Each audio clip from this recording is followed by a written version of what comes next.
The colonial conflicts that started with the Age of Discovery in the late 15th century often pitted unlikely foes against each other. In the 16th century, the Ottoman and the burgeoning Portuguese naval empires clashed across the Indian Ocean and Africa in a series of direct and proxy conflicts in order to gain colonial dominance. In this video, we will try to depict the most famous episodes of this long and complicated conflict.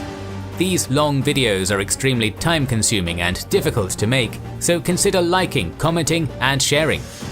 The sponsor of today's video, Magellan TV, is the favorite documentary platform of Kings and Generals. We've been enjoying our Magellan TV subscription and hope that our viewers love it too. Magellan TV is a documentary streaming service run by filmmakers that has over 3,000 documentaries, among them hundreds of historical documentaries. If you want to learn more about the Ottomans, you have to check out the Ottomans vs Christians: The Battle for Europe documentary series. Magellan TV also has perfect travel documentaries, and we recommend watching Portugal, Linhares Castle to Lisbon if you want to see this beautiful country. You can watch both anytime, anywhere, on your television, laptop or mobile device, and it's compatible with most devices. Our viewers can now take advantage of an exclusive offer, 30% off an annual membership. This gives you an entire year for less than $3.50 a month. Every documentary we've watched has been worth double that, and there are now 3,000 in the Magellan TV collection. This offer is available to returning users too. Simply click on the link in the description to claim your discounted annual membership today. Support our channel and do that at try.magellantv.com/kingsandgenerals. Start your free trial today. Since Vasco da Gama first reached India after a circumnavigation of Africa in 1498, the reach and power of the Portuguese had been growing rapidly in the Indian Ocean. In 1500, the same Portuguese armada that had made first landfall in Brazil continued on to India, bombarding Calicut and establishing Portugal's first Asian factory in Cochin.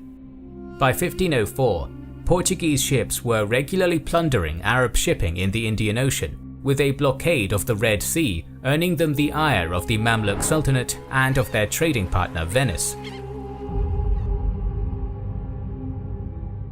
Seeing that it couldn't oppose the Portuguese on its own, Calicut's ruler, the Zamarin, sent envoys to the Mamluks in 1504. The Mamluks were the strongest empire in the Indian Ocean at the time, but its military was mostly made of elite cavalry, while the navy was often neglected. The small ships called dhows used by the Mamluks were inferior to the Portuguese vessels, as they could only carry light guns. So the ruler of Egypt, Kansa al-Ghori, sent his own envoys to the Doge of Venice, Leonardo Loredan, who agreed to help against Portugal. Another power to join the alliance was the Sultanate of Gujarat, ruled by Mahmud Shah I, which also reeled from the Portuguese piracy. Venetian carracks and galleys, which were mainly used in the Mediterranean, sailed to Alexandria, where they were disassembled. From here, the ship parts were sent to Suez by land and assembled again. Led by Emir Hussein Kurdi, the fleet left the city in November of 1505. Along the way, the Mamluks spent time fortifying the cities in western and southern Arabia against a possible Portuguese attack, as well as recruiting mercenaries in Arabia and Nubia. So despite the fact that the travel time to India usually took less than 2 months, the fleet arrived in Diu only in September of 1507, where they were joined by the Gujarati navy led by Malik Ayaz. Despite all of the attempts of the Allies, they weren't able to convince other states in western India to join their cause. The fleet was significantly smaller and weaker than the Mamluks and their Venetian allies had originally planned, and only had 6 carracks and 6 galleys, which were joined by 30 smaller Gujarati galleys and 4 great carracks under the command of Diu's governor Malik Ayaz, with a largely mercenary force of over 4,000 crewing them. Further reinforcement came in the form of dozens of small boats from Calicut, their gunwales reinforced with cotton bales to strengthen them against Portuguese cannon fire. In terms of manpower, the combined Muslim fleet carried over 5,000 soldiers, sailors and oarsmen, notably including 450 elite Mamluks. The Portuguese fleet opposing them, under the command of Almeida, consisted of 16 ships and 1,200 men, leaving the Portuguese rather outnumbered. The size of the Portuguese ships would give a significant advantage to Almeida during the coming battle, as would the formidable array of cannons each could bring to bear. But possibly the greatest advantage the Portuguese would have was the naval inexperience of Emir Hussein and the Mamluks, and the inconsistency of Malik Ayaz in his dealings with his allies. As the battle was being fought over his own city, Ayaz had more to lose than Hussein or the Zamorin of Calicut, and so seems to have tried to hedge his bets by making several overtures to the Portuguese, unknown to the Mamluks, following the Mamluk Gujarati victory in the Battle of Chol in 1508. It is possible that some of the disarray the Allied fleet was in upon Almeida's February 1509 attack can be attributed to Ayaz committing less than fully to the defense, perhaps even having struck a secret deal with Almeida beforehand. But given the rage Almeida had been in since his son's death at Chol, it is entirely possible that Ayaz was rebuffed, and that the shocking boldness of Almeida's frontal assault on the Diu harbour simply caught the Mamluks, little experienced in naval warfare, off guard, despite advanced warning from Calicut of Almeida's approach. Almeida's fleet approached Diu from the east, sailing at all speed towards the well-defended harbour. As battle was first joined at 11 on February 3rd, the Mamluk fleet and the bulk of the Gujaratis remained at anchor in Diu's harbour under the protection of its shore batteries, while the smaller oared vessels, both some Gujarati light galleys and the fleet from Calicut, ill-suited for the exchange of gunfire that was to begin the battle, had positioned themselves in the Diu Channel to the west of the harbour, intending to fall on the Portuguese fleet from behind once the boarding started. As Diu's shore guns would leave Almeida at a disadvantage in a long-range firefight, while a close-quarters battle of grapples and boarding actions would favour the numerically superior Muslim fleet, Almeida might have seemed to be sailing into a trap. Nevertheless, he wasted no time in closing to grappling range, with only one short exchange of fire between the two fleets occurring before the Portuguese vessels sailed boldly into Diu harbour. The superior gunnery of the Portuguese was put to full use, sinking one of the 12 Mamluk ships nearly immediately, while the Gujarati shore gunners soon found themselves unable to safely fire into the tightly packed melee of ships. On the decks of the grappling ships, the heavily armoured Portuguese soldiers were more than holding their own against their more numerous opponents, and though the well-trained Mamluks fought bravely and fiercely, many of the mercenaries in the diverse Gujarati force lost their morale and abandoned their ships and posts under the noisy barrage of the Portuguese matchlocks. These early firearms proved more useful as a psychological weapon than for their killing power, however, with volleys of arrows from the decks and crow's nests of the Muslim fleet taking a toll of their own on the Portuguese. Hussein's flagship was boarded early in the battle, with the fight eventually involving two ships from each side as reinforcements, turning the tide in one direction or the other. But the decision of the Muslims to remain in harbour had granted the initiative and mobility advantages to the Portuguese, who quickly found themselves with the upper hand. This mobility advantage would prove the decisive factor, as despite their advantages, the Portuguese were still gravely outnumbered. Had the large fleet in the Western Channel been able to join the melee unopposed, as Hussein had planned, Almeida's fleet would likely have found itself trapped, surrounded, and overwhelmed in short order. But Almeida himself, in his flagship Flor do Mar, did not join the melee, instead continuing quickly westward past the harbour battle with two other ships to cut off the lightly armed oared vessels in the channel. Hussein's decision to split his fleet was rapidly proving disastrous. As he had kept all of the ships with heavy cannons in harbour in preparation for a firefight that never came, the fleet in the channel was all but helpless against Almeida's flagship, despite the overwhelming difference in numbers. All of Hussein's ships that might have been able to engage Fleur du Mar and immobilize or board it had been pinned down in the harbour, unable to intervene in the unfolding debacle. By giving up the initiative to Almeida and allowing the Portuguese to choose their engagements, Hussein had allowed a significant portion of his forces to be neutralized by a small Portuguese task force. Over the course of the battle, Fleur du Mar fired more than 600 cannon shots into the tightly packed vessels in the channel, sinking many before powder began to run low. In the harbour, with their reinforcements cut off, the Gujarati and Mamluk forces soon began to break against the well-armoured and well-trained Portuguese soldiers. As dusk approached, nearly all of the ships in the harbour had been pacified, their crews either leaping into the sea to swim for shore, perishing in battle, or surrendering themselves into the brutal captivity of the vengeful Almeida. Soon only one large Gujarati carrack remained, larger than any other ship in the battle, and too close to shore to be boarded by most Portuguese vessels. But despite its size and sturdy construction, the immobilized vessel was no match for the concentrated firepower of the victorious Portuguese fleet, and had no available avenue to escape as the smaller boats in the channel had. With its sinking, the harbour of Diu fell silent, the Portuguese having won a decisive victory that would secure their dominance in the Indian Ocean for decades. Portuguese losses were remarkably light, at 32 dead and 300 wounded. On the Muslim side, the Mamluks suffered the worst losses by far, losing their entire fleet and most of their men, though Emir Hussein escaped to shore with a small party to return to Cairo.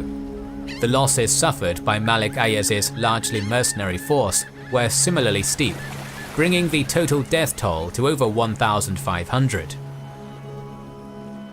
After a decisive Portuguese victory at the Battle of Diu in 1509 against Calicut, the Mamluks and the Sultanate of Gujarat, Portugal's dominance in the Indian Ocean would be unchallenged for nearly 3 decades. Central to these early Portuguese campaigns was Alfonso de Albuquerque, a masterful admiral and statesman.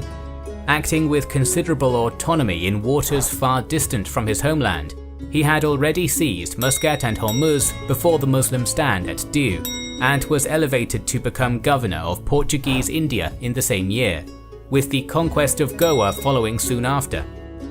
Despite a failure to capture Aden, by his death in 1515, Alfonso had established an effective network of ports and bases that would allow the Portuguese to fight on even terms a world away from their home shores. For the Mamluks, on the other hand, the loss of Indian trade was devastating. The flourishing trade port of Alexandria fell into stagnation and decline, with spices instead flowing into Lisbon. In an attempt to make up the loss, the Mamluks turned to oppressive taxation, causing instability and discontent. This proved to be one of the greatest factors in allowing the Ottoman Sultan Selim to rapidly defeat what had once been a major rival, with the local nobility of Syria defecting en masse to Selim when he invaded in 1516. By the beginning of February 1517, Ottoman armies had entered Cairo and subjugated the nation. In doing so, Selim indirectly landed his first blow against the Portuguese, as their initial aim had been to capture Egypt and take control of the established trade routes, rather than diverting them through a long chain of expensive and vulnerable bases. But Egypt's change in rulers did not change the realities faced by Arab merchants in the Indian Ocean, and the Ottomans quickly found that they had inherited their predecessors' piracy crisis.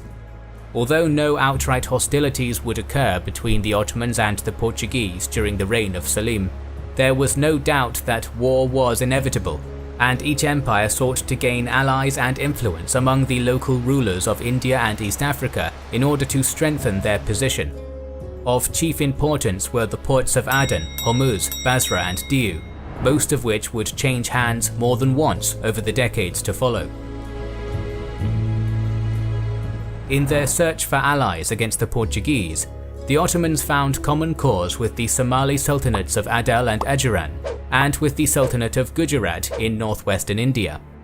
Gujarat had formerly been a dominant regional power before the Mughal Empire's incursions by land and Portuguese power at sea left it weakened and diminished, forced into tributary status to stronger empires to retain its autonomy.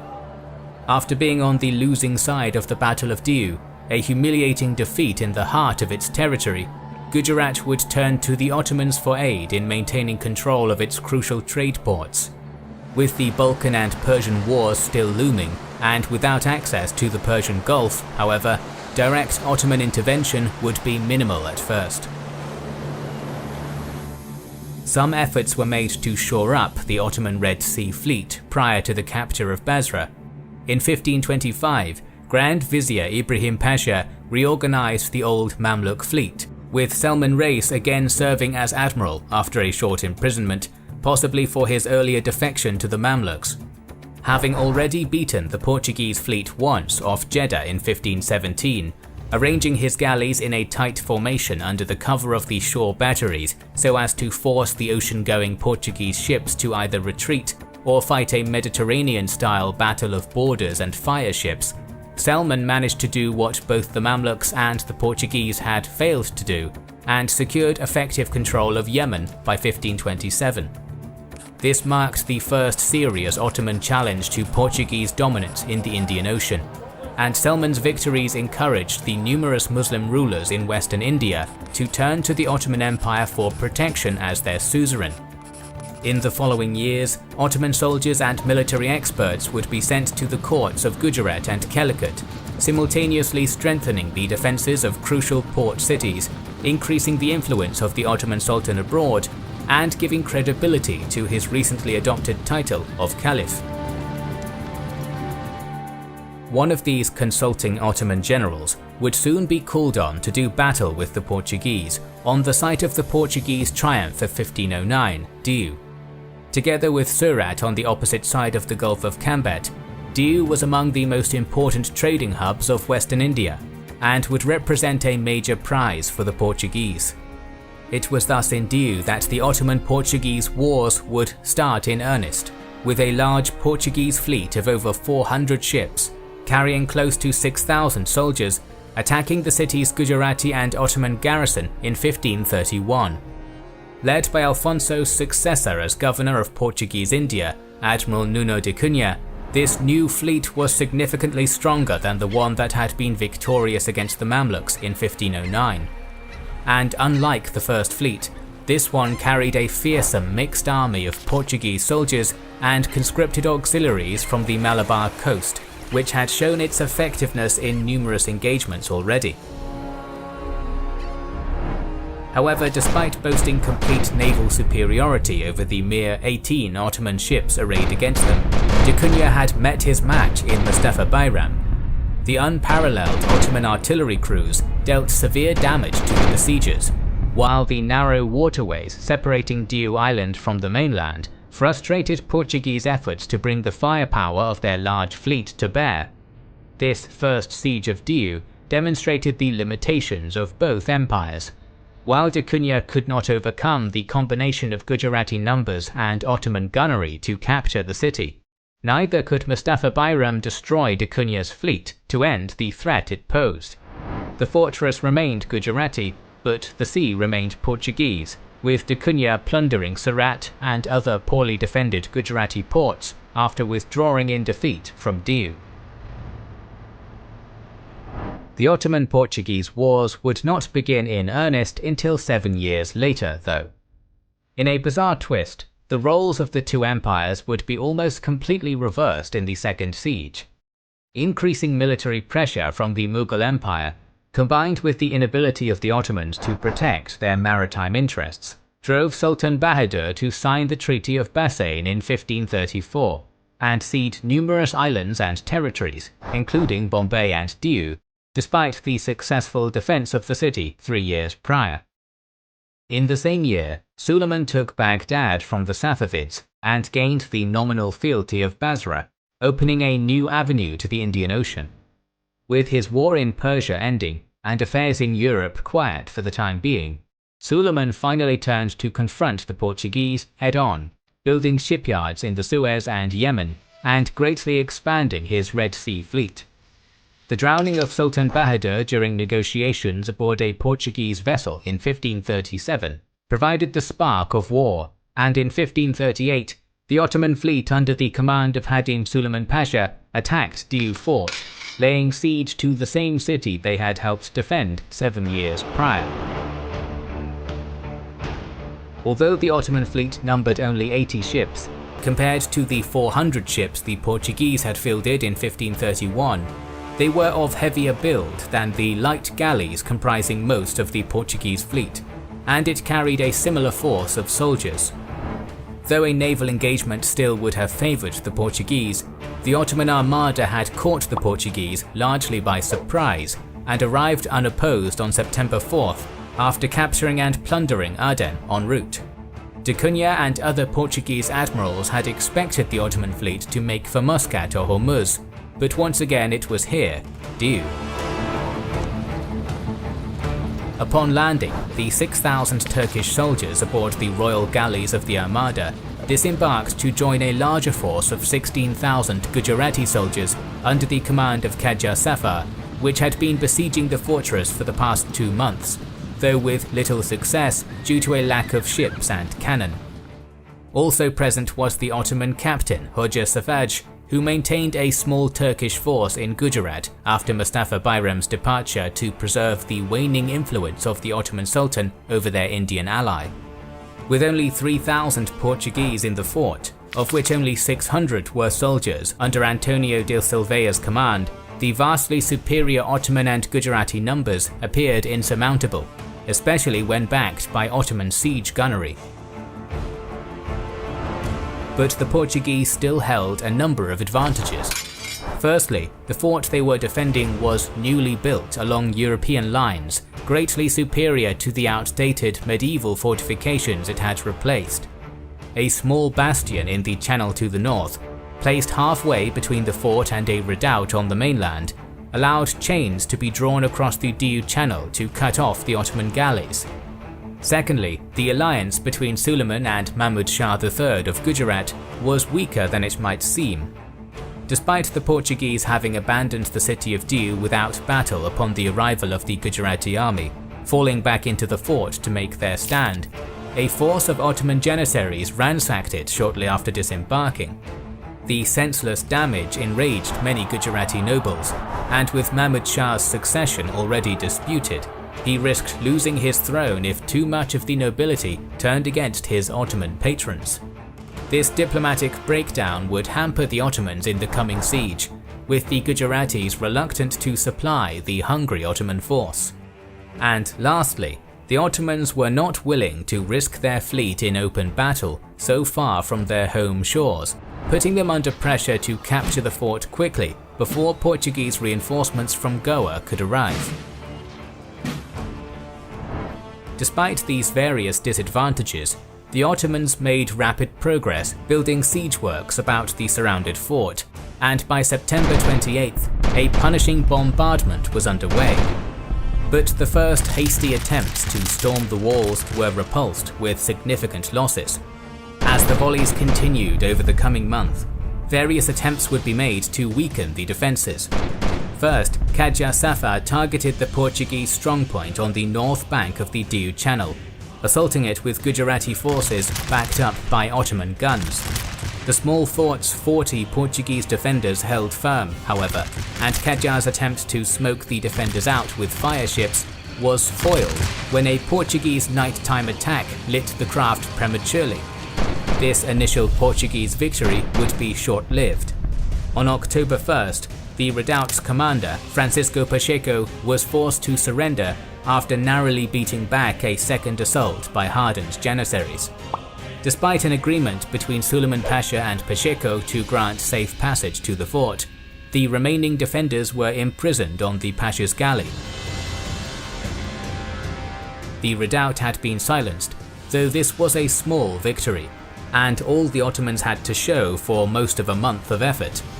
In an attempt to avoid the losses a continued siege would entail, Suleiman Pasha had the captured de Pacheco write a letter to de Silveira, detailing the good treatment he had received on the Pasha's galley and the overwhelming power of the Ottoman army in an attempt to secure de Silveira's surrender. This would prove unsuccessful, however, with de Silveira viewing Pacheco's imprisonment as an act of treachery by Suleiman.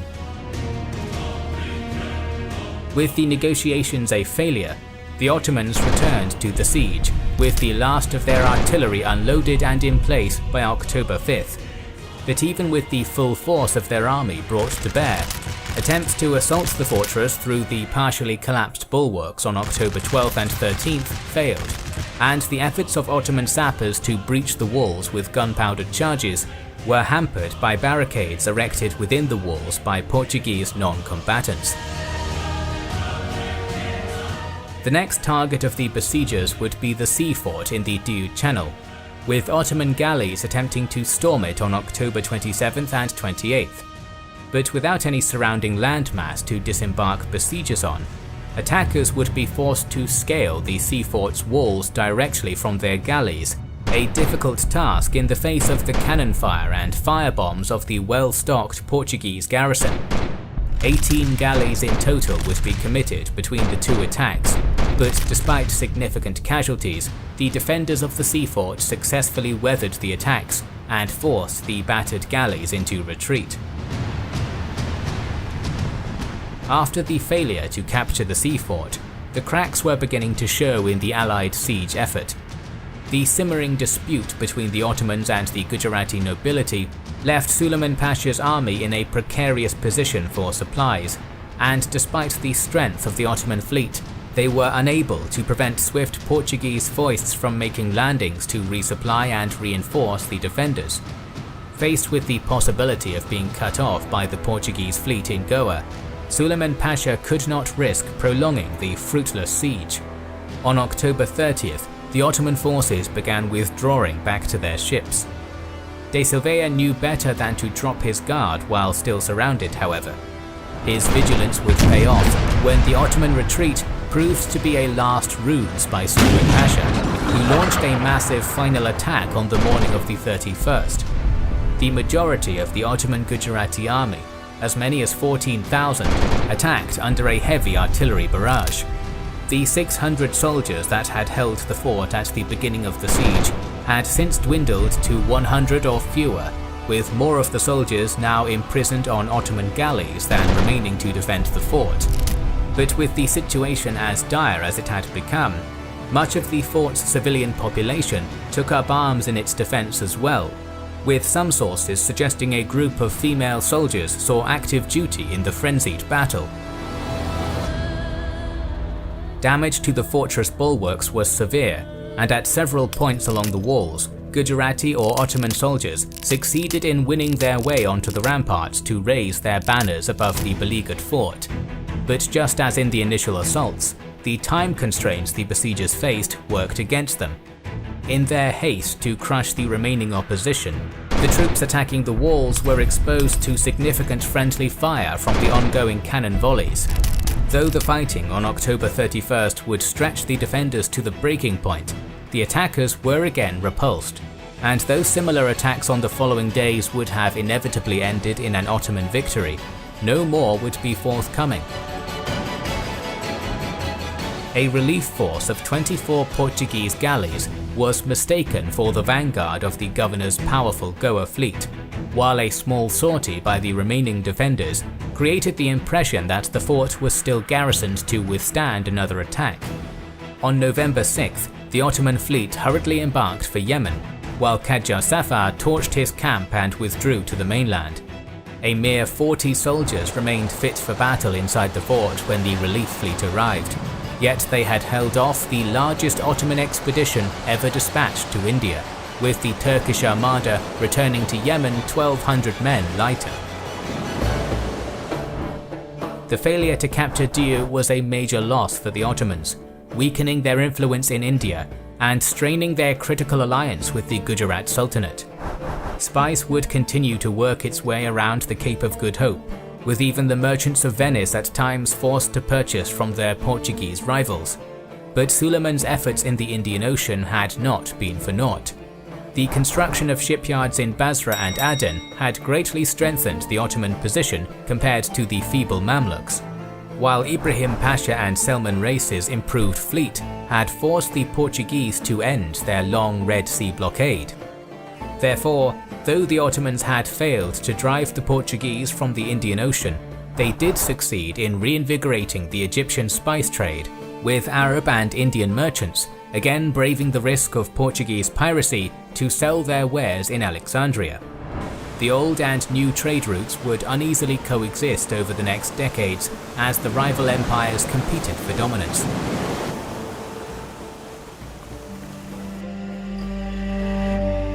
Thought to be the birthplace of the human species and the center of one of antiquity's great empires, the history of Ethiopia is long and storied. When the exploring Portuguese first made landfall in the diminished kingdom of Ethiopia, or Abyssinia, during their early forays into the Indian Ocean, it seemed to them an exotic hermit kingdom hidden from the world and from the passage of time. To them, this was a devoutly Christian kingdom, ruled by the Crusade-era legend of Prester John, surrounded by coastal Muslim states and pastoral tribes. The Prester John myth held powerful sway over Europe for a century or more, with official papal envoys even being sent to find and coordinate with the elusive emperor. There were, of course, many differences in reality. For one, Ethiopia was anything but a hermit kingdom. Under the Empire of Aksum, which Christianized only shortly after Rome in 330 AD, Ethiopians traded and clashed with Rome and Persia as a near equal, even dominating the southern areas of Arabia for long stretches of time. Though Indian Ocean trade had become a largely Islamic enterprise during the conversion of the coastal regions, with Muslim traders and dynasties establishing themselves as far south as Zanzibar by riding the reliable monsoon winds, Ethiopia remained closely connected to the wider Indian Ocean. Though rival sultanates rose and fell among the Somalis, none were able to create a single state to unify the coastal regions, leaving them to generally accept Ethiopian suzerainty. Muslim merchants ruled the waves during the 15th century, but tributes and taxes poured into the coffers of the Negus, and Ethiopia's slaves and ivory flowed unabated to markets in Egypt and India. An Ethiopian delegation had even attended the Council of Florence in 1441, where they were excitedly welcomed as subjects of Prester John, despite their every assertion that their Negus, or emperor, was called Zari Yacob and bore no such title. The years just prior to the Ottoman entry into the Indian Ocean had not been kind to Ethiopia, however. Throughout the 14th century, the nearest thing to a Muslim rival to the empire had been the Sultanate of Ifat under the Walasma dynasty, a disunified state ruling over a coastal merchant elite often loyal to the Ethiopian Negus, and a pastoralist semi-nomadic population generally unconcerned with the borders or conflicts of the two states. An attempt by Sultan Sabreddin to invade Ethiopia in 1332 led the warrior king Amda-Seyon to sack and conquer most of Ifat. Further conflict in the following decades led to the Sultanate's destruction by Amda-Seyon's grandson Dawit in 1403. But from its ashes would emerge a far more formidable foe. As Ifat crumbled, the Walasma dynasty split in two. Some of the ruling family opted to remain in the former lands of Ifat, retaining some wealth and influence. The more militant branches of the family headed east to found the Sultanate of Adal, centered in Harar. In the century that followed, succession crises and weak monarchs would weaken Ethiopia's hold over both its coastal Muslim tributaries and the increasingly powerful Christian feudal nobility at home, while Adal prospered from trade and bolstered its military might through the conversion of Afar and Somali pastoralists to Islam. Still, in 1516, Ethiopia remained strong, and with the aid of a Portuguese fleet, Negus Lebna-Dengel scored a significant victory against Adal, killing its Sultan Mahfuz and even burning Ifat's old capital of Zela. Chroniclers triumphantly declared the Muslim threat ended forever, but the following years would change everything. In 1517, Selim the Grim conquered Egypt and gained his first foothold in the Indian Ocean. Adal would be quick to forge ties with this powerful new neighbor, allowing for the acquisition of modern armaments Ethiopia largely lacked. The Ottomans, for their part, saw Adal as a useful ally, given the partial Portuguese blockade of the Red Sea. The succession crisis sparked by the death of Mahfuz led to the usurpation of the state by the former soldier Imam Ahmad ibn Ibrahim in 1520. Despite never claiming the title of the Sultan, Ahmad, called Greny for his left-handedness, was militant and visionary, who intended to overthrow the Solomonic Empire by conquest, positioning himself as the Negus of a Muslim Ethiopia. In 1529, he launched his first forays into the Ethiopian highlands, challenging Lebna-Dengel and sparking a war that would outlive them both. The first encounter between the two kings was a decisive victory for Greny. Bolstered by Ottoman-manufactured firearms, and possibly even a contingent of Ottoman troops, Greny inflicted heavy casualties on the larger Ethiopian army before driving it from the swampy field in the Battle of Simbra-Kure. Such a dramatic victory, a mere 50 kilometers east of today's Addis Ababa, threw the empire into disarray, and after a brief period of consolidation, Greny pushed northwards, easily overthrowing Ethiopian power in the largely Muslim regions of Shewa and Amhara. He granted long-suppressed local elites the authority they had lost under Ethiopian rule, effectively integrating new territory as fast as his armies could conquer it. Further confrontations would solidify Adal's advantage over the crumbling Ethiopian army. General Wasan Sagat, tasked with guarding the eastern and southern provinces in the wake of Lebna-Dengel's withdrawal, was killed in battle at Mount Busat in 1531, while other Ethiopian armies broke and scattered before the shock and awe created by the unfamiliar cannons. During the second battle between Greny and Lebna-Dengel at the fortress of Ambosel near the Bashalo River, Lebna-Dengel was almost captured by the victorious Imam, while his army routed around him. By the end of 1531, only the fortified Central Highlands remained securely Ethiopian. The once great warrior king of Ethiopia was a virtual prisoner in the innermost regions of his empire, with the Adalites dominant as far west as Lake Tana. In the more Christian-dominated areas, stiffer resistance was put up to Greny's advance. Axum represented a major prize for Greny, being the seat of the first great Ethiopian empire, a legacy Greny wished to invoke in a close echo to the Ottomans' own claims of successorship to the Roman Empire. Yet here, a few Turkish Christian converts had furnished the Ethiopian defenders with firearms of their own. Though Axum would fall with the rest of the Tigray region after a difficult siege, with Greny destroying the Church of Mary of Zion in punishment for its stiff resistance, it did check his advance until 1533. The degree of direct Ottoman support Greny received in the earlier years of his campaign is rather unclear, highlighting another failing of the Portuguese chroniclers that otherwise provide a remarkably detailed account of the conflict. Nevertheless, the devastating impact of Ottoman-made arms is undeniable in the rapid collapse of the Horn of Africa's strongest power. Lebna-Dengel was helpless to oppose Greny, and after the fall of the royal compound of Ambergeshen, spent the last years of his life an effective fugitive within his own realm.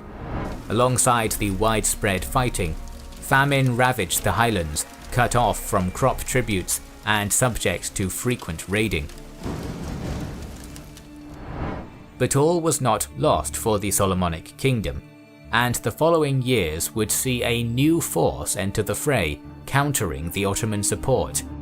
In 1535, with his own armies on the run, the vanquished emperor had sent an appeal for aid to the King of Portugal.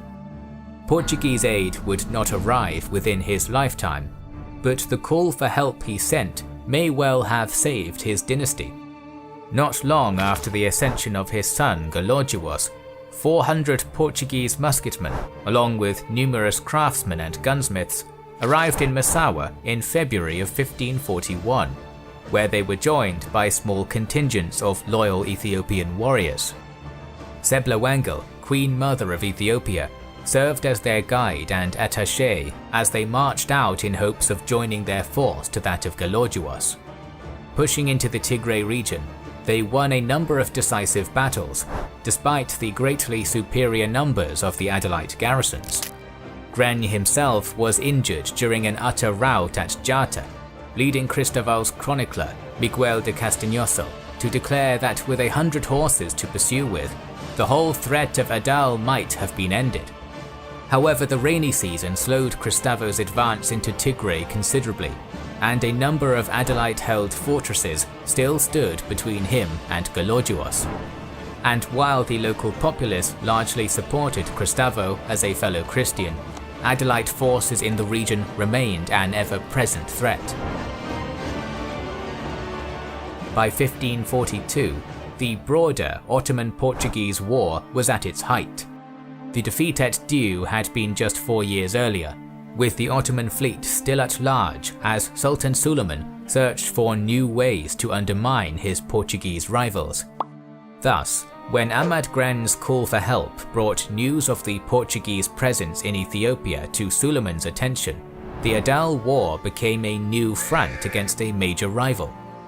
Determined not to allow Portuguese-backed Ethiopia to gain a presence in the Gulf of Aden and block off the Red Sea again, and hoping to stamp out the tenacious Christian kingdom entirely, Suleiman authorized a sizable expedition to enter the war on the Adalite side. From Zabid in Yemen, 900 Turkish and 2,000 Arab soldiers embarked across the Red Sea to aid their African ally.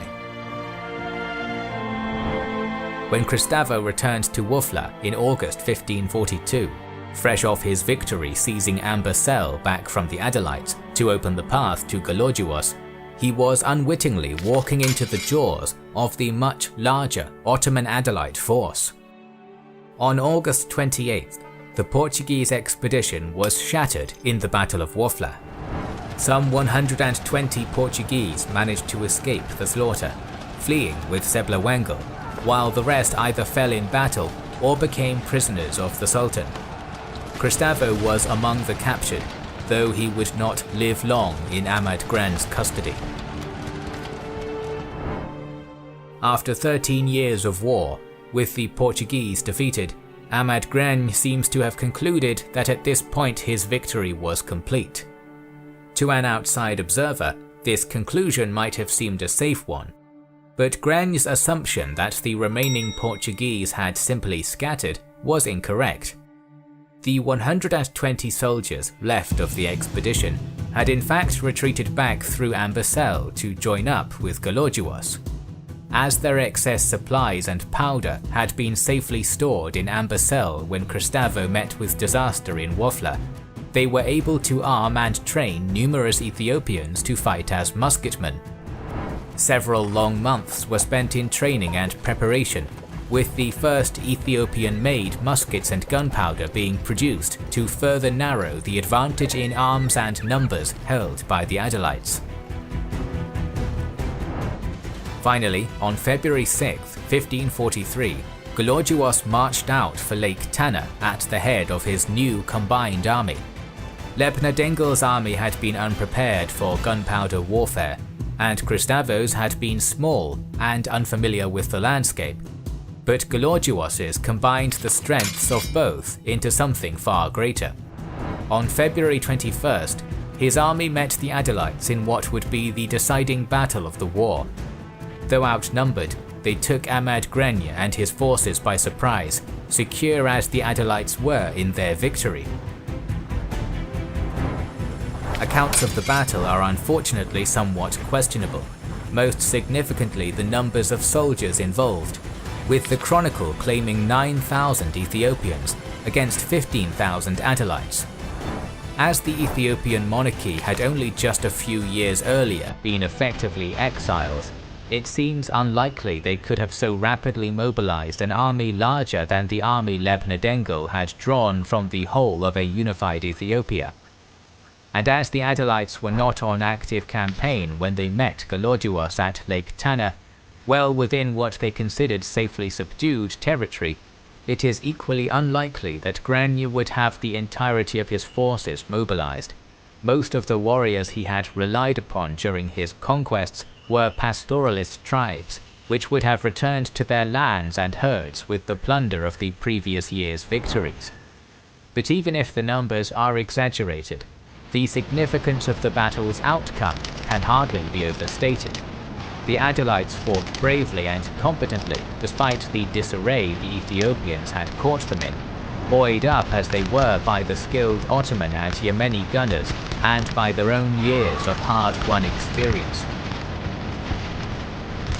But the addition of gunnery to the Ethiopian army would doom the Adalite campaign. Ahmad Granye found his position the target of concentrated volleys of musket fire. Soon enough, a bullet found its way through the Adalite lines to the intended target of the barrage, killing the Imam and shattering Adalite morale. Another tradition holds that their surprise and disorganization allowed for a single Portuguese musketeer to rush a gap in their lines, reaching Ahmad Granye himself as he shouted orders over the deafening musket fire. Mere moments later, both fell, mortally wounded, the musketeer having shot Granye through the breast before being set upon by the surrounding Adalite soldiers. This heroic account is not related by Castanhosa and is likely a fabrication, but however the Imam's death came to be, its impact on his forces was the same. The past 14 years of war had been the product of one man's vision. The shock of his death broke the morale of the Adalites, and in a remarkably close echo to the Portuguese flight after Kristava's death, the remnants of the Turkish and Yemeni force fled back to the coast of Adel with Granye's widow, Batidel Wambara. On the battlefield they left behind, Granye's body was beheaded, with the grisly trophy displayed to all surrounding countryside to spread word of the great conqueror's passing. The war would drag on for 5 years further, with Adel under the control of Granye's nephew, Nur ibn Mujahid, due to his son's capture by the Portuguese, though Granye's death had largely ended the existential threat Adel posed to Ethiopia. Though Adel retained much of its strong army, Nur failed to inspire the same dread or loyalty his uncle had, leading to a gradual Ethiopian reclamation of the lost territories.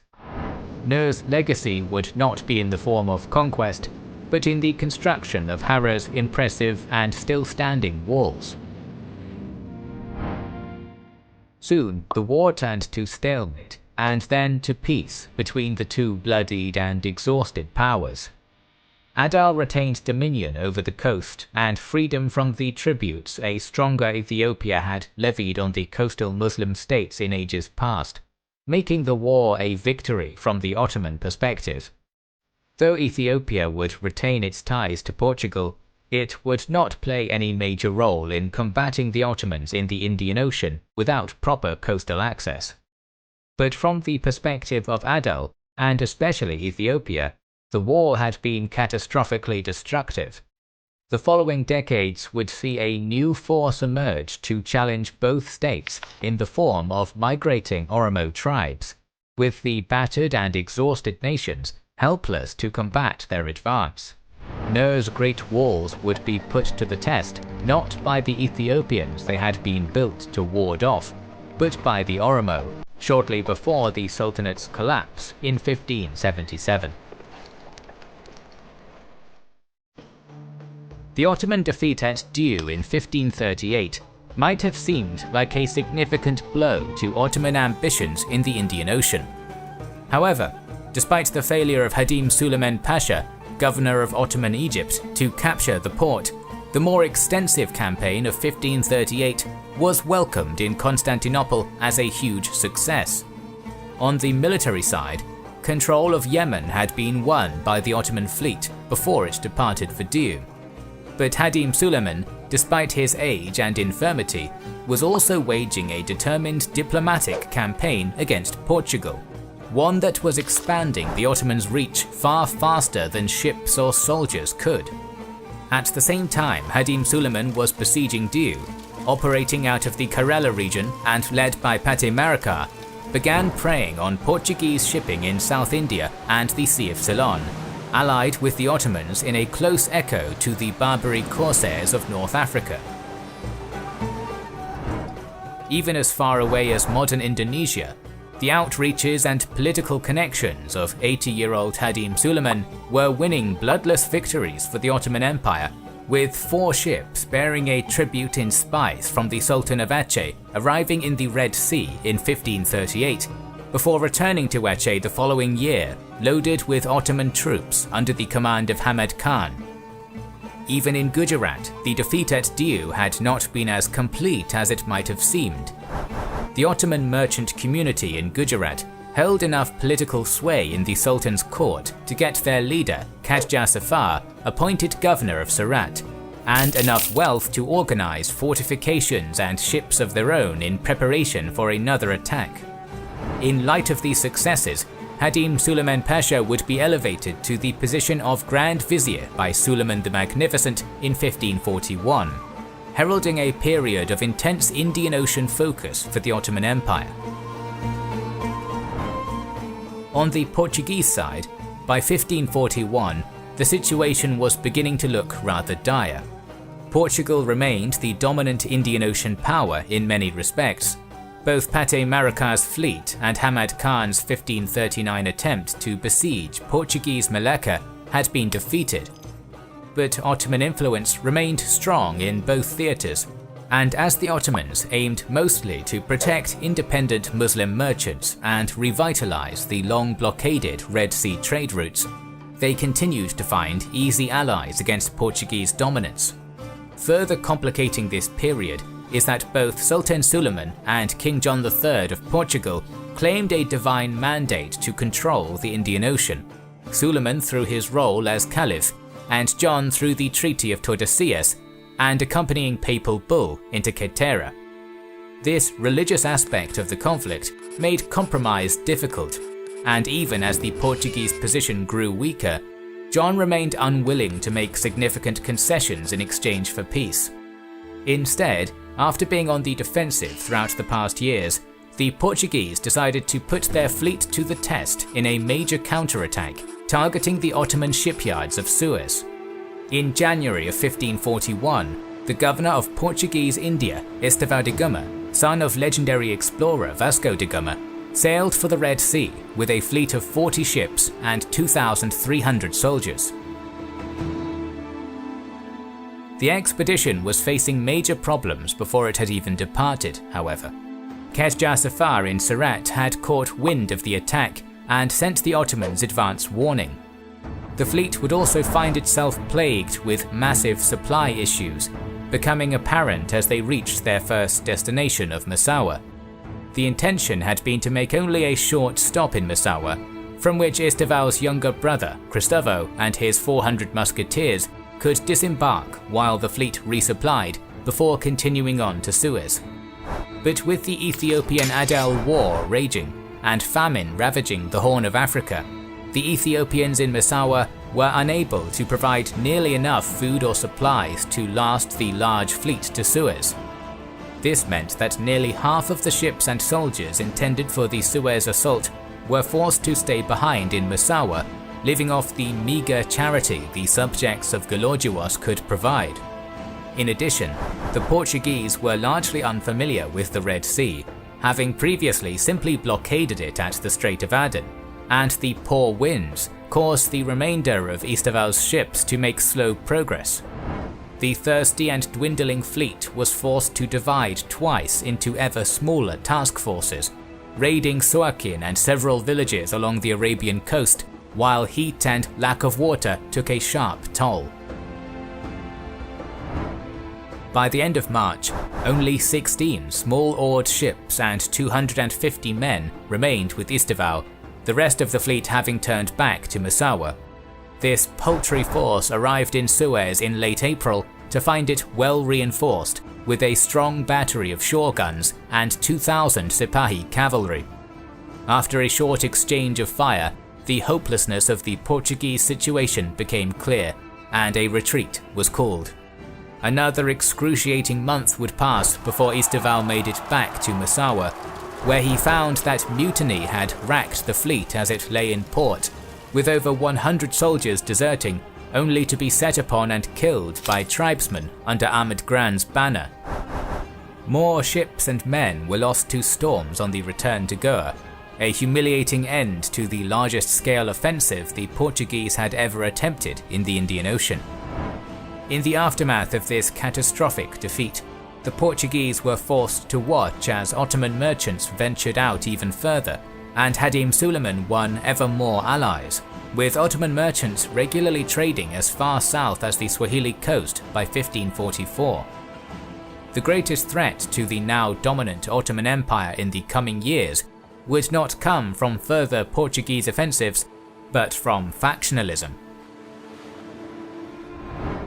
Despite his successes in the Indian Ocean, Hadim Suleiman Pasha was removed from his position as Grand Vizier in 1544 after accusations of embezzlement, and died later the same year.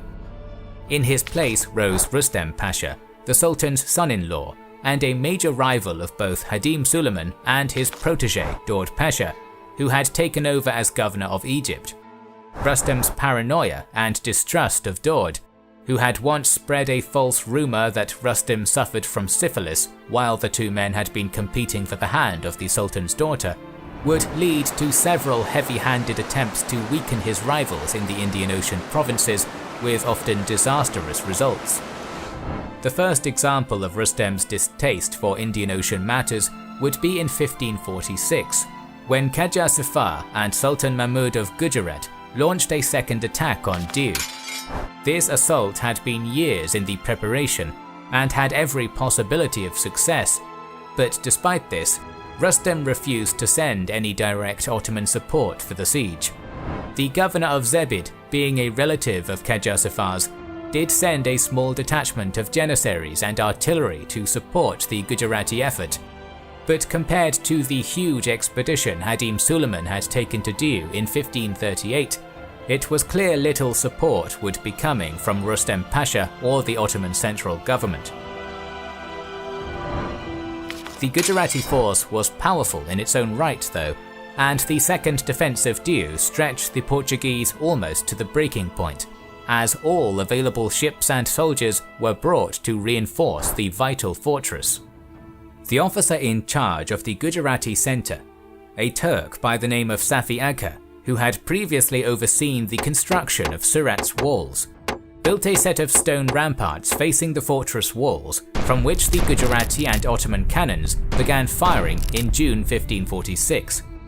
The accurate return fire from the defenders would neutralize much of the artillery, however, and Safi Agha was himself killed by falling debris as Portuguese cannons battered the ramparts.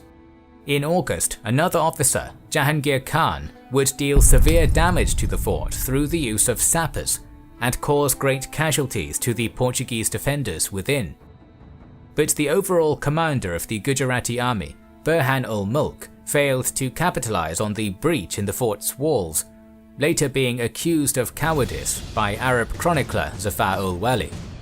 An attempted night attack on the damaged fortifications by another Turk, Jujar Khan, was discovered and repulsed by the Portuguese, with Jujar being struck in the temple by a bullet and falling from the walls to his death. By the time the Portuguese viceroy arrived with further reinforcements to break the siege in November, both sides had taken severe casualties in the long months of bombardment and assaults, yet the fort still held firm.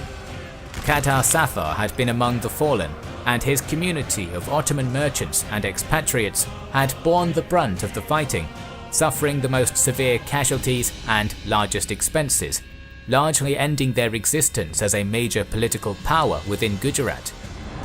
Much like in the first siege of Diu, the defeat of the Ottomans' allies at Diu was partially offset by opportunistic gains elsewhere. While the full strength of Portuguese India was devoted to defending Diu's walls, Ottoman governors and allies in Arabia sacked Muscat, captured the Portuguese allied port of Kishan, and ousted a rebellious tribal governor in Basra to bring the crucial province under direct Ottoman control. But Rustem Pasha's abandonment of Hadim Suleiman's network of alliances had cost the Ottomans a unique opportunity to oust the Portuguese from India, and his policies would create further disasters in the coming years. The first of these would be the appointment of Uveyz Pasha as governor of Ottoman Yemen in 1547. Uveyz was a young and inexperienced officer, chosen for his personal loyalty to Rustem rather than talent. Within a year of his taking office, the whole of Yemen had risen up in revolt against the Ottomans, with local leaders inviting the Portuguese in to aid their rebellion, and Uveyz Pasha being assassinated. This one rebellion came very close to undoing the Ottomans' gains of the previous decades, and only quick action on the part of Daud Pasha, circumventing the chain of command and bypassing Rustem, allowed the rebellion to be crushed before the Portuguese could intervene. After this debacle, Rustem made no further interventions in the Indian Ocean for several years, allowing relative peace to exist between the Ottomans and Portuguese from 1547 until 1552. But in 1552, Rustem would be back to meddling in full force, launching a massive but poorly conceived offensive against the Portuguese island stronghold of Hormuz. Before the expedition had even been launched, several problems were obvious. For one, the 5 years of peace had been very profitable for the Ottomans, as numerous Portuguese merchants had begun to trade illicitly with the Ottomans in Basra rather than make the far longer journey around Africa. Despite the official ban on this trade, even the captain of Portuguese Hormuz seems to have had commercial contracts in Basra, demonstrating that relations were warming up between local Ottoman and Portuguese representatives even as the two empires remained hostile. A direct attack on Hormuz would shatter a status quo that had been very much in the Ottomans' favour. Another problem was the command structure of the great fleet Rustem Pasha was assembling in Basra. Most of the captains and admirals in charge were Rustem's loyalists from the Mediterranean Navy, with little or no experience in the Indian Ocean.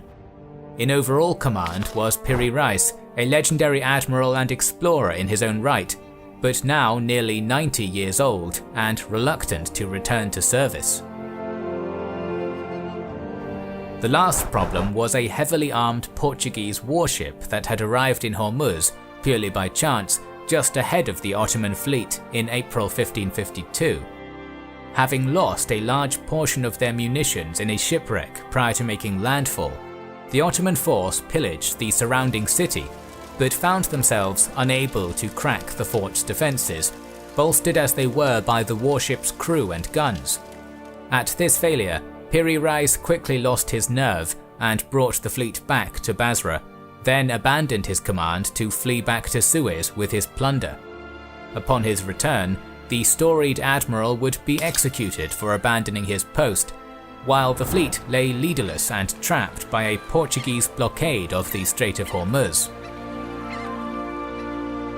A first attempt to break this blockade by Murad Beg came close to succeeding, before being foiled by changing winds. A second attempt by Saidi Ali Reis, another Mediterranean admiral without any Indian Ocean experience, saw the Ottoman fleet ambushed near Muscat and destroyed almost entirely. The defeated Saidi Ali Reis managed to escape, eventually taking refuge with the Ottoman merchants of Gujarat after being cut off from returning to Suez, but few others were so lucky. This string of naval defeats was a far greater disaster than any the Ottomans had yet faced in the Indian Ocean, and a major humiliation for Rustem Pasha, who was removed from his position as Grand Vizier later the same year. In his place arose first Semiz Ali Pasha, and then in 1565 the famous Sokollu Mehmed Pasha, who would oversee the last years of the Ottoman-Portuguese War and serve as Grand Vizier for 3 sultans. There would be no further confrontations on the scale of Diu or Hormuz after Rustem Pasha's reign. A smaller failed attempt to capture Bahrain was made in 1559, and support was given to an Achenese assault on Malacca in 1568, but the Ottomans would not assemble another fleet of sufficient size to challenge the Portuguese in an open naval confrontation. This is not to suggest the Ottomans had been defeated or given up on their Indian Ocean ambitions, however. Having learned from the mistakes of Rustem Pasha, Semiz Ali Pasha placed the Indian Ocean fleet under the command of Sefer Rais, an incredibly successful corsair with years of experience raiding Portuguese shipping in India. Under Sefer Rais, the war took on a very different shape. Large, expensive Portuguese expeditions aimed at capturing Sefer would fail year after year, unable to corner the wily corsair. Smaller expeditions or poorly defended merchant ships would be set upon like lightning and captured, dragged back to Sefer's home base of Mocha. As the years dragged on, the costs of continuing the war continued to mount for the beleaguered Portuguese, while more and more of the lucrative Indian Ocean trade flowed into Ottoman ports. The Ottomans would see success by land as well, landing a strong force in Massawa under Ozdemir Pasha in 1556 and conquering modern Eritrea. Meanwhile, independent merchants and corsairs from Arabia to Siam to Sumatra were joining the Ottoman cause, forcing the Portuguese to fight a decentralized guerrilla war across the extent of their vast naval empire.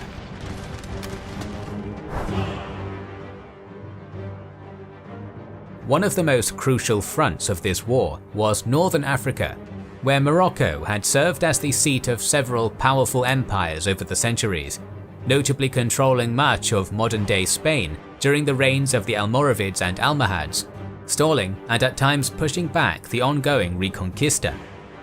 By the late 16th century, these glory days were past. The Christian monarchies of Iberia not only ending Moorish rule in Iberia, but taking control of several strategic ports in North Africa. But while the Saadi Sultanate of Morocco may not have compared to the power of the Almohads, Morocco remained an important frontier, with Portugal, Castile and the Ottomans each seeking to dominate Morocco through force or diplomacy. The turning point in this struggle would be 1557. Sultan Mohammed al-Sheikh of Morocco had chosen to align himself with Castile, and was in the process of negotiating an alliance against the Ottomans. But before he could finalize such an alliance, he was assassinated on the orders of Beyler Bey of Algeria, Hassan Pasha. His eldest son, Abdallah al-Ghalib, succeeded as Sultan, while his 3 younger sons fled Morocco to start lives in exile, knowing their brother would likely have them executed to protect his new throne should they remain in their homeland. Their exile would be a long one, with none of the 3 setting foot in Morocco again for a full 17 years. But this exile was not a wasted one, with the 3 exiled princes being well received in Algeria, carrying favour with the man who had ordered their father's murder, and establishing strong ties with the Ottoman Empire. The eldest of the 3, Abd al-Mumin, even rose to become governor of Tlemcen. He would be assassinated there in 1571, not living to return to Morocco. But his surviving siblings, Abd al-Malik and Ahmed al-Mansur, would continue to bide their time in Algeria, learning the techniques of gunpowder warfare from Ottoman generals. When Abdallah al-Ghalib died in 1574, passing the throne to his son Abu Abdallah Muhammad, despite Abd al-Malik being the legitimate heir under Saudi succession law, the 2 brothers marched into Morocco with an Ottoman force 10,000 strong.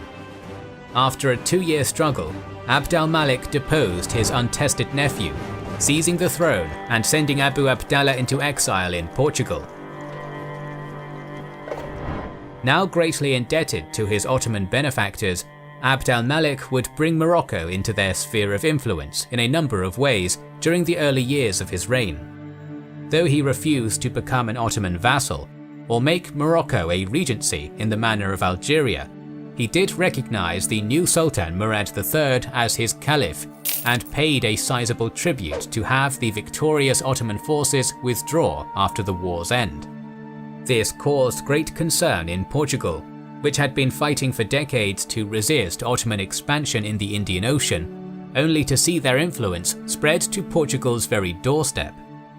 Thus, when Abu Abdallah appealed to King Sebastian in reclaiming the throne from his uncle, promising to convert to Christianity and rule as an ally of Portugal, Sebastian was quick to accept.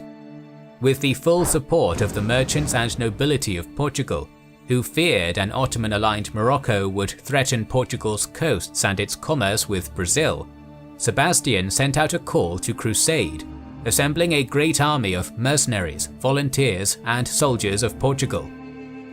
Bolstered by Moors loyal to Abu Abdallah, the Crusaders invaded Morocco in 1568 with the aim of deposing Abd al-Malik. Abd al-Malik had not been idle in his short years of rule though, and had raised a powerful army trained in the Ottoman style. When he received word of this new challenge to his rule, he mobilized his forces, meeting Sebastian's army south of where the Al-Makazin River feeds into the Lukos. With the Lukos to their left and the foothills of the Rif Mountains to their right, the Moroccan army had chosen a location that would give them a significant advantage over the approaching army of King Sebastian and Abu Abdallah. Once the Portuguese and the various mercenaries, allies and volunteers that accompanied them crossed the river from the north, they found themselves without any easy means of retreat, hemmed in by water and mountains on 3 sides and by the Sultan's army on the 4th. The Moroccans, in contrast, had a clear line of retreat southeast to the nearby city Ksar el-Kabir should the Portuguese prove victorious. Abd al-Malik also had the advantage of numbers on his side, with his well-trained core army bolstered by Berber mercenary cavalry, refugee Moors driven from Iberia, and a contingent of allied troops from Ottoman Algeria, swelling his ranks to over 60,000. Arrayed in 2 main lines, with a reserve force held behind the centre and forces of cavalry on the flanks, Abd al-Malik's army arrayed in a broad formation across the wide plain in hopes of enveloping and encircling the smaller Portuguese force. Additional units of cavalry under his younger brother Ahmad al-Mansur's command were sequestered in the nearby mountains, hidden from view of the approaching enemy. The Portuguese force was greatly outnumbered, but the situation was not so bleak as it might have seemed, and Sebastian's diverse army held several advantages of its own. Numbering 23,000 in total, approximately half of this force were Portuguese regulars, bolstered by over 5,000 well-experienced volunteers and mercenaries from Germany, France and Castile, as well as 6,000 Moroccans loyal to Abu Abdallah. Compared to this professional force under Sebastian, many of the soldiers in Abd al-Malik's army, whether called up from the local townspeople or from among the exiled Moorish communities, were hastily equipped civilians. The Crusader army was even better equipped than Abd al-Malik's regular army, with more cannons to bring to bear than the larger Moroccan-Algerian force could muster. The mercenary captain Thomas Stuckley, an exiled English Catholic rebel and a veteran of Lepanto, commanded the mercenaries in the centre, as the Portuguese army drew up in a square formation, bristling with pikes, cannons and muskets. On both sides the high stakes were clear, with the 3 monarchs on the field inspiring their loyal supporters to fight bravely and zealously in the coming battle. The battle was opened with an exchange of cannon fire as the Moroccans advanced, an exchange that played to the strengths of the better equipped Portuguese army. Unfortunately for the Portuguese, the relatively small number of cannons on the battlefield with a mere 40 in Portuguese hands against 34 Moroccan, made this cannon barrage more of a warm-up than a decisive confrontation. Though the bombardment did sow some confusion among the less experienced units in Abd al-Malik's army, neither army was significantly damaged in the opening salvos, and it would not be long before the two armies became embroiled in a general melee. There are certain conflicting versions of the battle itself. The Battle of Alcazar, an epic play by George Peele, published in England 16 years later, provides one fairly contemporary account and has done much to shape the popular memory of the pivotal battle. However, the play raises the Englishman Thomas Stuckley to be the narrative's central figure, and greatly dramatizes certain aspects of the battle, throwing some of its claims into doubt. Central to its account of the battle is a charge by the Duke of Aveiro, George of Lancastre, with a retinue of men-at-arms against the Moroccan centre that nearly succeeds in routing the vast army of Abd al-Malik. This is a rather unlikely scenario, given the far greater Moroccan numbers and the strength of Abd al-Malik's centre, made up of professional soldiers and strengthened by units of reserves directly behind. But while certain elements in Peele's account, such as the Duke's charge, are clearly exaggerated, the heavy casualties suffered by both armies demonstrate that the battle was a fiercely contested one, and the tenacious defence Pele attributes to the Crusader army was no mere fabrication. Both George of Lancastre and King Sebastian led ferocious charges against their numerically superior foes, while on the Moroccan side, despite suffering from a severe fever following years of illness and having been carried to the battle in a litter, the ailing Sultan Abd al-Malik rode on horseback to keep up the morale of his forces. Unfortunately for Sebastian and Abu Abdallah, the decision to meet Abd al-Malik in open battle, rather than taking defensive positions in the river's confluence, allowed the Moroccans to take full advantage of their greater numbers, enveloping the Portuguese square formation with their broad lines of advancing infantry. Ahmed al-Mansur's cavalry completed the encirclement and harried those in the Crusader army that attempted to escape the trap, whether to take up better positions or simply to flee from what was becoming a slaughter. Surrounded and outnumbered, the mercenaries and Abu Abdallah's Moors were the first to break ranks and flee, only to find themselves trapped by the surging rivers and run down by Berber cavalry. Behind them, the Portuguese square wavered and finally crumbled, weakened by desertions and overrun by enemy numbers. Each of the three monarchs in the battle would perish in different ways, along with 8,000 in the Crusader army and 7,000 of Abd al-Malik's Moroccans, leading the battle to be referred to as the Battle of Three Kings.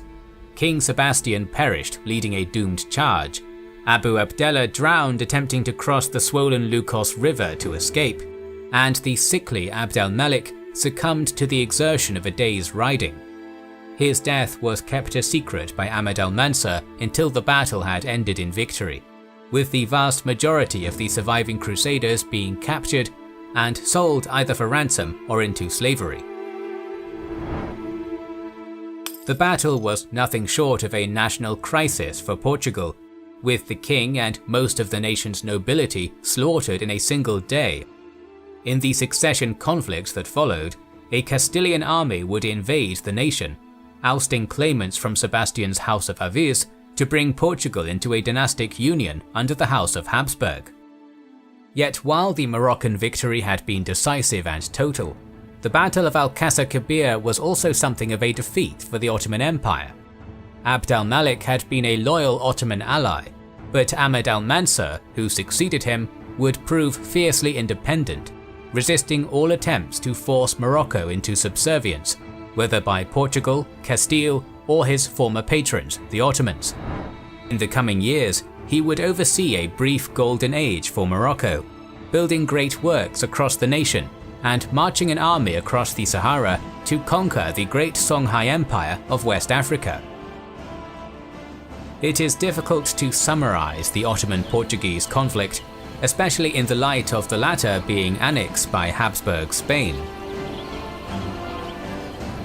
Given the massive discrepancy in size and resources between the two powers, Portugal's dogged defense is quite remarkable, facing down one of the world's greatest empires, surrounded by its allies and tributaries. The small Iberian kingdom had waged decades of unceasing warfare and scored decisive victories in many of the war's largest confrontations. But the accomplishments of the Ottomans were remarkable in their own right. When they had taken over from the Mamluks, the Portuguese had ruled unopposed in the Indian Ocean, with the Red Sea blockaded and the Egyptian spice trade all but strangled. Just a few decades later, the Ottomans controlled the dominant share of the Indian trade, while the Caliphate, a title that had been all but meaningless since the Mongol sack of Baghdad, was again seen as a source of prestige and authority for the Ottomans by Muslims across much of the Indian Ocean world. Though the Dutch and English would become dominant in the Indian Ocean in later centuries at the expense of Portuguese and Ottomans alike, the legacy and prestige of these victories would be remarkably long-lasting. More than 300 years later, English officers serving with Indian soldiers in the First World War would report fears of mutiny, writing of the great respect their Muslim soldiers held for the Ottoman Sultan. More videos on the colonial conflicts are on the way, so make sure you are subscribed and have pressed the bell button to see them. Please consider liking, commenting and sharing, it helps immensely. Our videos would be impossible without our kind patrons and YouTube channel members, whose ranks you can join via the links in the description to know our schedule, get early access to our videos, access our Discord, and much more. This is the Kings and Generals channel, and we will catch you on the next one.